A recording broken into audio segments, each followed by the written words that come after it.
storyang ito ay pinamagatang Ang Pinsan Kong Inosente. Damhin ang bawat sandali. Episode 11 by Ryan Time. Simulan na natin ang kwento. Narinig niyo na ba yung This Time na kanta ni John Legend?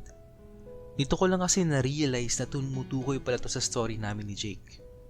Pakiramdam ko, ako yung kumakanta niyan para kay Jake. Hindi ko maiwasang mapangiti at paulit-ulit na pakinggan. Nagtagal kami sa gaanong ayos, magkayakap na parang yun na ang huli naming pagkikita. Sobrang saya, masarap at nag-uumapaw sa kaligayahan ang mga oras na yun. Para akong lumulutang sa alapaap. Matapos ang lahat ng pagkukubli, pagpipigil at panlalaban sa nararamdaman, hindi ko na alam na ganito pala kasarap sa pakiramdam. Matapos kong masabi sa kanya na mahal ko din siya. Sana noon ko pa ito ginawa. Walang nagsalita sa amin ni isa. Ninanam naman bawat segundo at minuto ng pagkakayakap. Noon, akala ko wala na pag-asa ang sa amin ni Jake. Noon, akala ko ang mga nakalipas sa amin ay tanging sa alaala ko na lang babalikan. Pero hindi. Nandito ulit siya. Yakap ko habang tuwang-tuwa sa pag-amin ko sa kanya.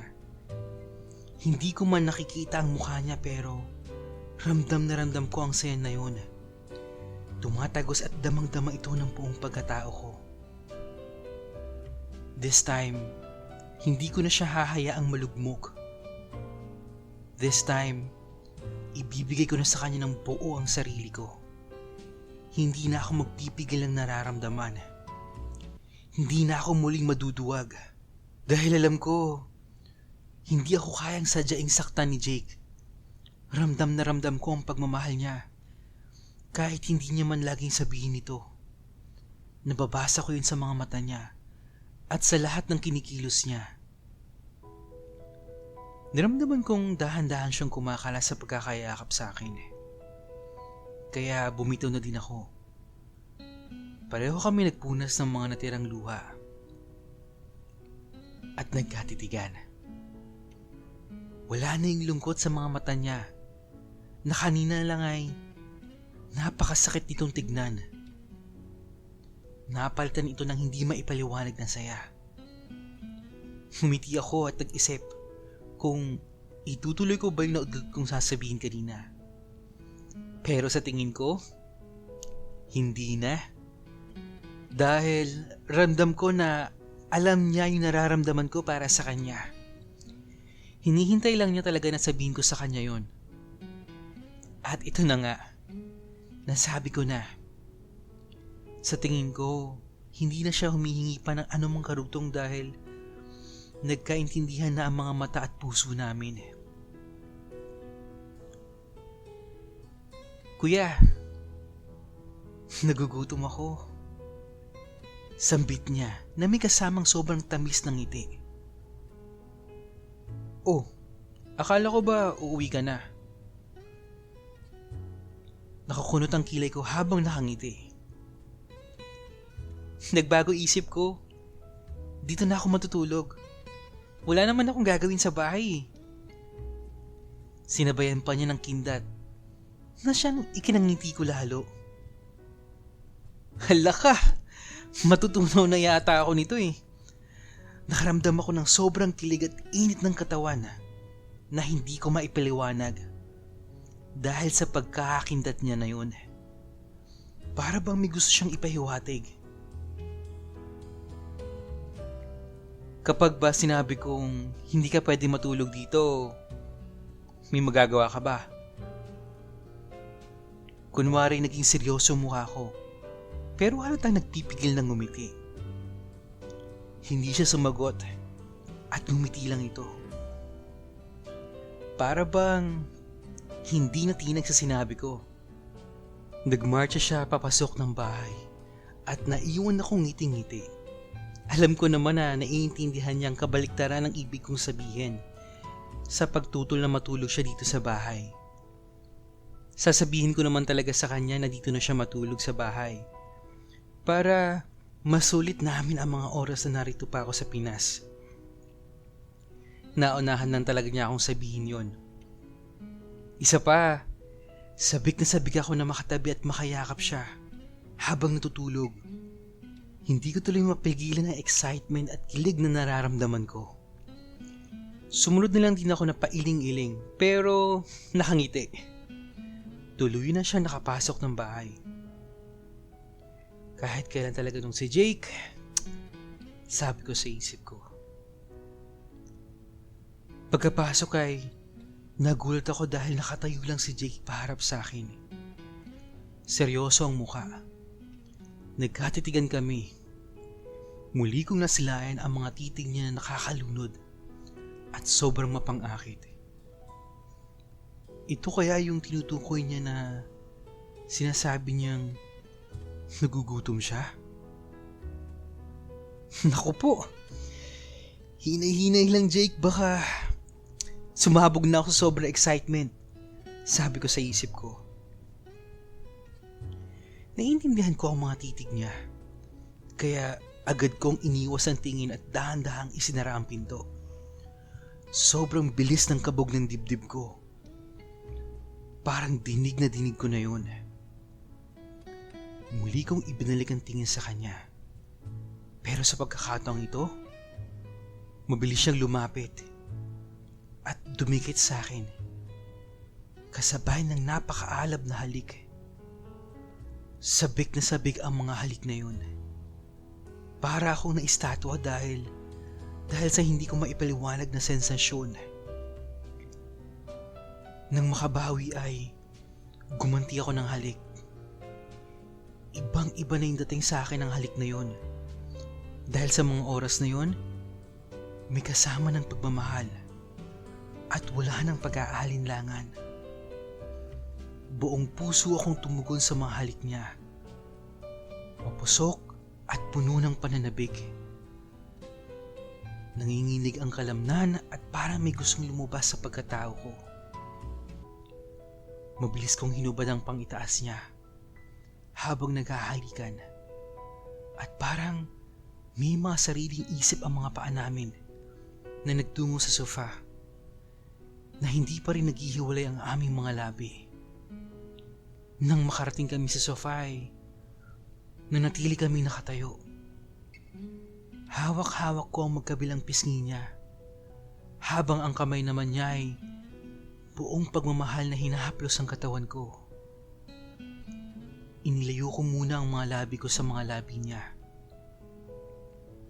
at mabilis kong hinubad ang pangitaas kong damit. Bakas na bakas ang pagnanasa ang nabanaag ko sa mga mata niyang nakatingin sa katawan ko. Nang maalis ko ng tuluyan damit ko ay siniil ko siya ulit ng halik. Magkayakap na kami at ramdam na ramdam ko ang init na dumadaloy sa buong pagkatao niya. Mapusok ang halikan na yun. Nag-aalam ang aming katawan at mabilis ang kabog ng aming mga dibdib. Bumalik sa gunita ko ang masayang alaala. Ang unang halikan namin ni Jake. Pero sa pakiramdam ko ay mas masarap ang mga halik niya ngayon. Hindi ko mapigilang ngumiti habang naghahalikan kami. Alam mo, na-miss ko to. Mahina yun pero nagpadagdag lalo ng init sa katawan ko. Lalo na yung init ng hininga niya. Jake. Huwag ka na magsalita. Papatayin mo yata ako lalo eh. Sabi ko sa isip ko. Okay guys, hanggang dito lang yung kaya kong basahin, no? Baka kasi ma-detect ni YouTube eh. Pero kung gusto nyong mabasa yung full episode ng story at nung scene na to, punta lang kayo sa Wattpad account ni Ryan. Ipipin ko na lang sa comment box. Balik tayo sa kwento. Parehas na kami nakalumpasay sa sahig. Nagkatitigan at nagkangitian. Nakita ko ang labis na saya na nakapinta sa mukha niya. Ang sarap talagang tignan ng mga ngiti niya na umaabot hanggang mata niya. Pakiramdam ko, ako na ang pinakamasayang tao sa mundo. Sa mga sandaling yon, parang nakalimutan ko na ang lahat ng problema. Parang kami na lang ni Jake ang namubuhay sa mundo. Sana habang buhay kaming ganito.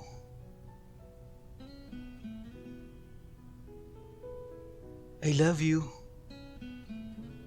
Mahina pero buong buo ang pagkakabanggit niya. Habang sinasabi niya yon, na may kasamang napakatamis ng ngiti. Kinilig ako lalo dahil nang sinabi niya yun ay walang kuya sa dulo. Nagkatitigan lang kami. Punong-puno ng ningning ang mga mata niya. Sa tingin ko, ay ako lang ang kaya mag-alis ng mga ningning na yon. At ayoko na ulit gawin sa kanya yon. Wala akong maramdaman na pag-aalinlangan. Basta, puro pagmamahal na lang ang nararamdaman ko sa mga oras na yon. Nalalasing na yata ako sa sobrang kaligayahan.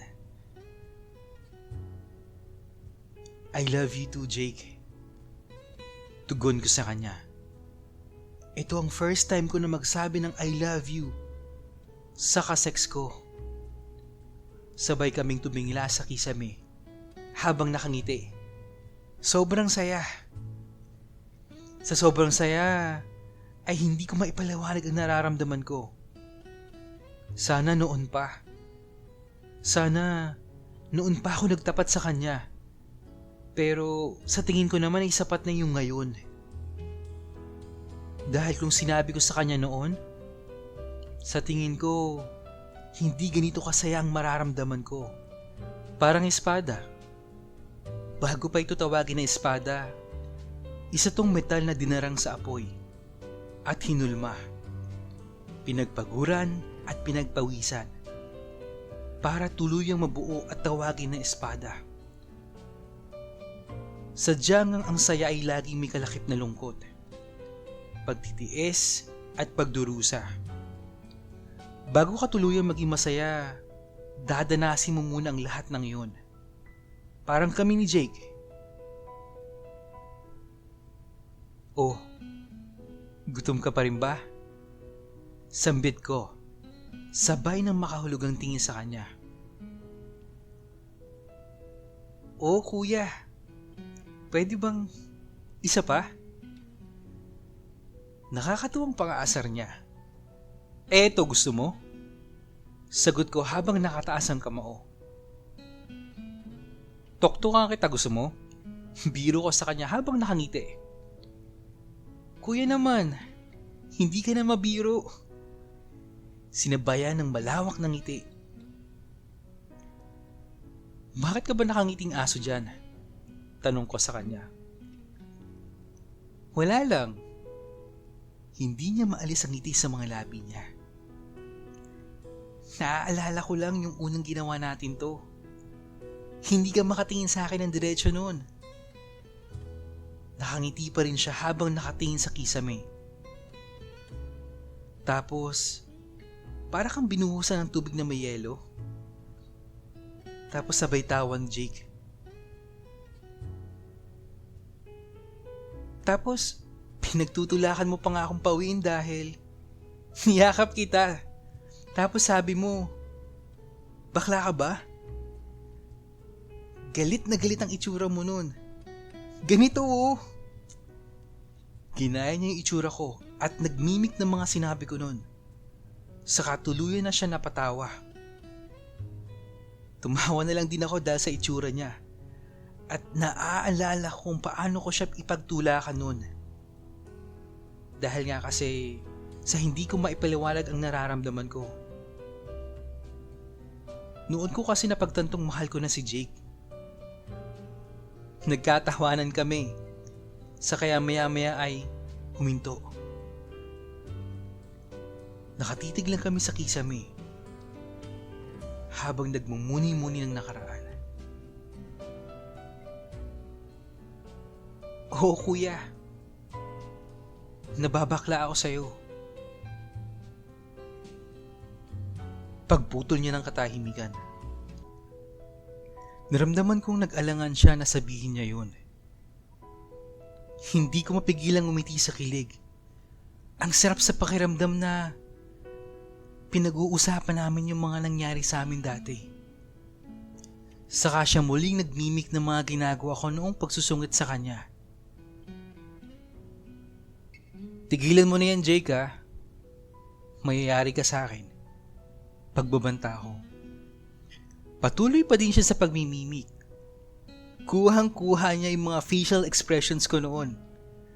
Dahil ayaw niyang tumigil, ay agad akong pumaimbabaw sa kanya. At tinakpan ng bibig niya. Aktong re-wrestlingin ko na siya ay napahinto ako. Tumigas na naman kasi si Junjun. Dahil sa pagkiskis nito sa alaga niya. Napahinto ako. Maging siya ay napahinto din sa pang-aasar. Saka tumawa ulit ng malakas. Ano yun kuya? Pag-aasar niya na ang tinutukoy niya ay ang Junjun ko na matigas na nakadikit sa kanya. Muli niya akong niyakap ng mahigpit at hinalik-halikan sa magkabilang pisngi. Mukhang naghahamon na naman siya ng second round. Nag-inarte na ako na kunwari kumakawala sa higpit ng pagkakayakap niya. Napahiya kasi ako dahil sa inasta ng alaga ko. Bakit ba naman kasi ganito si Jake? Mapadikit lang ako sa kanya eh. Nagwawala na kagad si Junjun. Ano ba Junjun? Behave! Sabi ng isip ko. Bigla kami nakarinig ng kotseng huminto sa tapat ng gate. Nanlaki ang mata ko. Si Mama! Pasigaw kong sabi kay Jake noon. Agad kami kumawala sa isa't isa at mabilis na bumangon. Inihagis ko ang mga damit niya sa kanya at agad niya namang sinalo ito. Kinuha ko din ang damit ko at sinipat ang sahig kung may mga bakas pa rin ang paglalandian namin. Sabay kaming tumakbo paakyat ng kwarto. Nagtatawanan kami habang daling-daling nagbibihis. Muntikan ko na talagang makalimutan na 6:00 na pala ng hapon at pauwi na pala si Mama. Nang matapos na kami maghapunan ay sabay kaming naligo. Hindi naman bago kay Mama yon dahil sanay na siya. Natutuwa nga daw siya dahil okay na ulit kami ni Jake. Siyempre, magkatabi kami ni Jake sa kama. Magkayakap lang kami ng buong gabi. Sobrang saya at contentment ang nararamdaman ko noon. Mula nung nagkaayos kami ni Jake ay hindi na ulit kaming mapaghiwalay pa. Kasama ko siya sa lahat ng ginagawa ko. Sa laro, tambay, pagligo, gala, at kung ano-ano pa na tulad ng dati naming ginagawa. Akala ko talaga hindi na mauulit ang saya kapag magkasama kami. Nalulungkot din ako at nababahala. Dahil sa tuwing umaga nagigisingin ko siya ay para bang lagi siyang may kaaway. Nagulat na gulat sa tuwing ginigising. Kaya niyayakap ko na lang siya at ipinaparamdam na nasa tabi lang niya ako. Ito yata yung epekto sa kanya ng marijuana at death threats. Para bang laging may naghahabol sa kanya na gusto siyang patayin. Hindi ko maiwasang malungkot at sisihin ang sarili ko. Sorry bunso. Kung hindi dahil sa akin, hindi ka magkakaganito. Mahinang usal ng isip ko. At dahil nga lagi kami magkasama ni Jake, hindi na siya nakapagmariwana. Dahil mayayari talaga siya sa akin. Sabi ko, kapag ginawa niya ulit yun, kalimutan na niyang may Kuya Ryan siya. Hindi ko naman nakikitang tumututol siya pero mahirap na. Kailangan kong siguraduhin na talaga na hindi na siya gumagamit. Hindi ko hinahayaang mawala siya sa paningin ko. Kaya sa tuwing matutulog na kami ay hinahayaan ko muna siyang mauna para mabantayan ko lang. Gagawin ko ang lahat habang kasama niya ako para lang mapabuti si Jake. Nakatanggap ako ng tawag mula sa agency na mag-aasikaso ng papel ko papuntang Qatar. Pinapasabi na bilin daw ng employer ko na ipagpaliban daw muna ito ng 1 buwan dahil may aayusin lang daw. Hindi na ako nag-usisa dahil ikinatuwa ko ang balita na yun. Ibig sabihin, makakasama ko pa ng matagal si Jake. Nakikiahin ata ang tadhana sa aming dalawa. Excited na akong ibabalita sa kanya yun. At nag-isip ako ng pwedeng gawin habang magkasama kami.